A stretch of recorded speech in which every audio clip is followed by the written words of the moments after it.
Mababaliw siya sa iyong pag-ibig. Gawin mo ito. Napakasimple lamang ito at napaka-epektibo.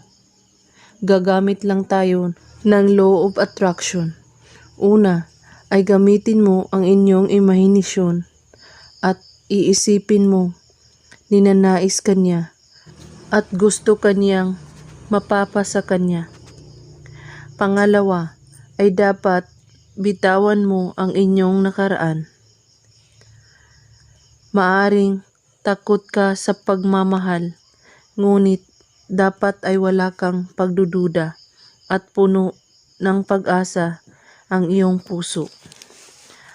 At dapat ay sumubok ka ng mga bagong bagay. Alisin mo ang mga walang kwentang gawain sa inyong buhay. Dapat ay enjoyin mo ang buhay at hahanapin ang mga positibong bagay dito. At ito ang gagawin mo sa kanya upang mababaliw siya sa iyong pag-ibig ng husto. Gawin lang ito ng kahit anong oras at araw, basta't buo ang inyong paniniwala at walang ibang iniisip at pagdududa. At kung may katanungan po kayo ay magko-comment lang po sa baba.